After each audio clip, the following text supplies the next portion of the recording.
Okay, welcome to the deep dive. We're going to jump into some source material today. Really unpack it. Yeah, figure out what the core message is, what really matters. Exactly.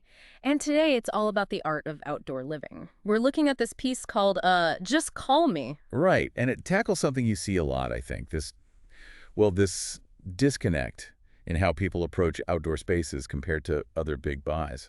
Absolutely. So the article, it kicks off with this story, right? About the author's friend. hmm The one who knows cars, supposed to know Yeah, quality. exactly. Savvy guy. And he just casually mentions, oh yeah, getting this huge concrete patio poured, Yeah. like Right. 32 by 20 feet. Whoa, that's pretty massive for a typical backyard. A huge decision, really. Totally. And the author's reaction, the gut reaction in the piece is just spot on, isn't it? Like, that's enormous. Why didn't you even, think about calling me first? Right, you'd expect that question. Yeah.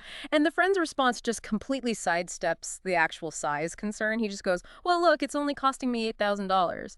And I didn't want to bother you. And that is the moment.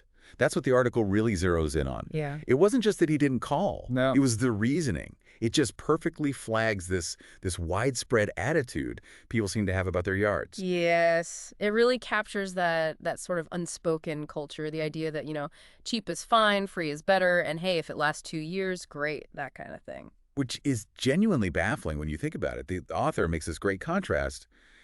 This same person would never buy a car like that. Never. You'd get it checked out, right? You wouldn't just trust some random seller or skip the inspection. Exactly. But somehow, when it's your own backyard, the place for relaxing, entertaining, whatever, it's suddenly okay to skip all the crucial first steps. hmm Like basic design, thinking about flow, demanding some level of quality. Yeah, the source calls it pride, this feeling of, it's just a patio, why would I need help? And the article's pretty blunt about what happens next. Yeah. The consequences of jumping straight to the poor, prioritizing cheap over thoughtful. Oh, yeah. It's almost inevitable and expensive in the long run. You get exactly what the source describes. Maybe the concrete cracks after just a couple of winters.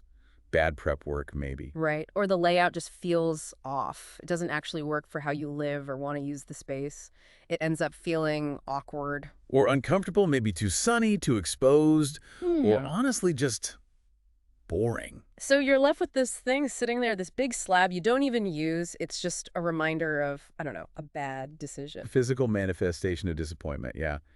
And the worst part, the article says, you've paid good money, even if it seemed cheap initially, Right. for something that adds zero value to your life, Right. or your home's value potentially. It's that classic trap. Throwing money at square footage instead of investing in experience? Yeah. That really hit home. That distinction is so important, and the source is clear. The cheap job gets redone. It just does. Yep.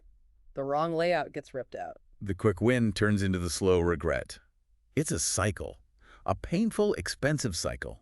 It really hammers home that you don't need, like, Versailles in your backyard. No, not at all. But you absolutely need intention. You need some thought behind it, some planning. Design and planning Mhm. from the start. Yeah, and that really leads to the core message, doesn't it? The sort of plea in the title. Next time, just call me. Exactly. Even if it seems like a small project, a small idea, just have the conversation. Because the real value isn't paying someone for the final thing, maybe, but getting that input early. Definitely. Getting that input to avoid the big, frustrating, costly mistakes down the line, the regrets. So pulling back from our deep dive into Just Call Me, it seems the real cost isn't just that initial price tag. No, it's much higher. It's the lost opportunity, the lack of actual enjoyment, and then paying again later to fix it. Fixing what could have been done right the first time if you just planned. It really pushes you to think harder about the why behind the space you're creating.